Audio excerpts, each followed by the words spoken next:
Welcome to my macroeconomics final project. Today I will be going over numerous fundamental topics that we've studied this semester, so let's begin. Well, we have the table of contents, the cover photo, the table of contents. We're going to talk about cowrie shells, commodities, fiat money, money supply, the Federal Reserve, quantitative easing or QE, toxic assets like MBS or mortgage-backed securities, subprime loans, bank regulation, Federal Reserve assets, quantitative tightening or QT, inflation, treasury bonds, yields, bank runs, the FDIC, interest rates, inflation, consumer price index or CPI, basket of goods and services, stagflation, unemployment rate, recession, yield inversion, credit card debt, investments. If you've ever heard the term shell out some money, perhaps it's because many cultures use cowrie shells as money over the past 25 centuries, even as recently as the 1900s in some parts of Africa. Imagine going into a store with a pocket full of shells. Even the cowrie shell could be counterfeited with today's technology. Other things that could be used as money, or at least a medium of exchange, are commodities. For example, gold is one of the oldest forms of money. It's also difficult to counterfeit due to its weight and density. It's still used today as a way to store wealth. It also has many industrial uses like other commodities such as oil. The United States and many other nations used to back their currencies with gold. Now the US dollar is backed by the Federal Reserve. So what does that mean? It means that the dollar is not backed by anything tangible. It's fiat money. How much money do we have? It's measured by the type, M1 and M2 money supply. M1 is basically the money that's immediately available. M2 is M1 plus savings and investments. It's debated that some M2 is more like M1 with the current technology since it could be transferred instantly. For now, it's still counted as M2 until the moment that it becomes M1. The Fed controls the money supply. Like it or not, they can create money whenever they deem it necessary. They do this through a process called quantitative easing. Sound confusing? Let me explain.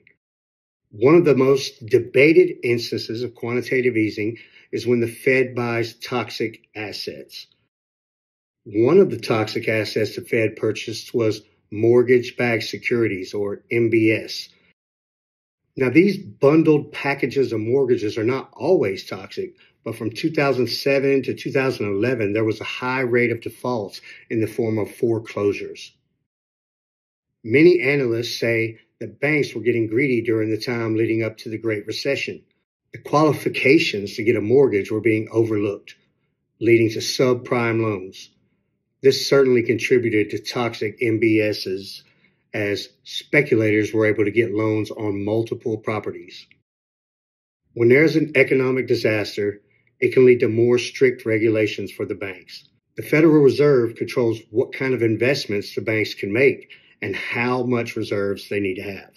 When there's no room for lower interest rates, QE is how the Fed stimulates the economy by increasing the money supply. That means buying assets and pumping liquidity into the system. The Fed's total asset chart is available on the fed.org site. In case you were wondering where that money comes from, so are we all. The Federal Reserve has a legal monopoly on the creation of money. They literally just change the balance in whatever account they want. Another way the Fed controls the money supply is by buying and selling treasury bonds. In recent years, the Fed has stepped in again with economic stimulus during the pandemic of 2020. Some would argue that it's all this extra money in the system that's led to inflation. More dollars chasing the same amount of goods has led to supply issues. That has caused prices to increase and also leading to higher yields, putting downside pressure on the U.S. Treasury. The Fed has been on an aggressive interest rate hiking cycle, trying to get inflation under control. They have also been using another tool called QT, or quantitative tightening. They're letting bonds mature and roll off of their balance sheet in order to reduce the money supply. Higher interest rates have led to another systemic issue. Treasury bonds lose value when yields rise. For example, if you have a U.S. Treasury bond with a 3% yield and yields rise to 5%, for you to sell it, you would have to take the 2% difference as a loss on your initial investment. For an average investor, it's not the end of the world. Just hold it until maturity and make the 3%. However, for a bank with liquidity issues, this unrealized loss can become reality. When word gets out that a bank has become insolvent, it can quickly result in a bank run. Most recently, in 2023, Silicon Valley Bank was unable to meet withdrawal demands. The news of insolvent banks can cause a systematic panic leading to bank runs everywhere. This happened during the 1930s. It eventually led to the creation of the FDIC, the Federal Deposit Insurance Corporation. The FDIC insures deposits up to $250,000. This gives depositors confidence, so they don't have to worry about losing their money. Theoretically, this should stop most bank runs. The FDIC was created in 1933. In 1934, the FDIC covered deposits up to $2,500. Only 9 banks failed that year. That was 100,000% less than the preceding 4 years combined. The banks want rates to come back down to minimize their unrealized losses. The current federal funds rate is 5.25%. The discount rate is 5.5%. The discount rate is the overnight rate for the Fed to loan to other banks. The federal funds rate is what actually affects the interest rates for borrowers from banks. The Fed is in a tight position. Inflation has been on the rise, so they need to keep interest rates high.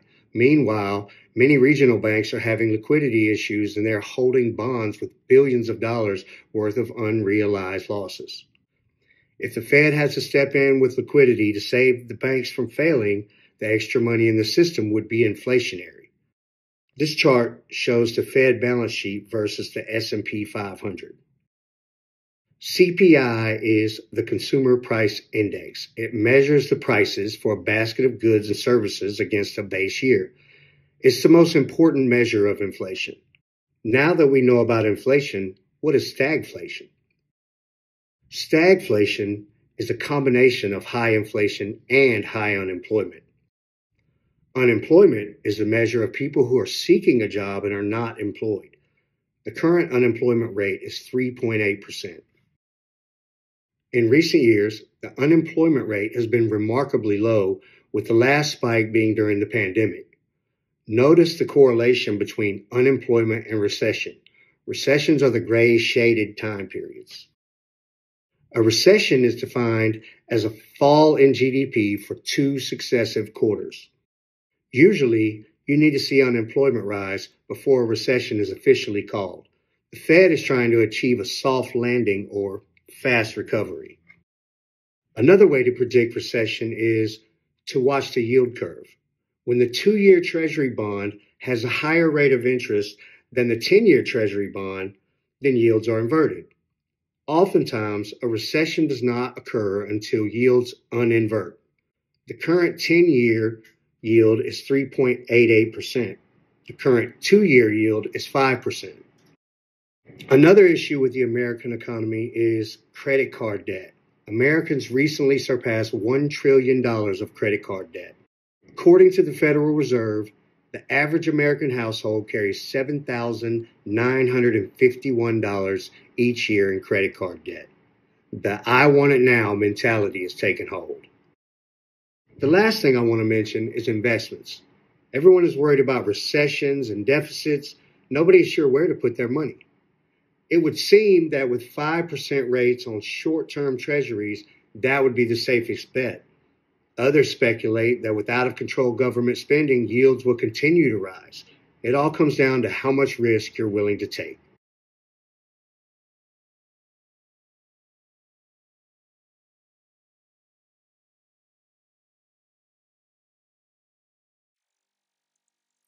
Yeah.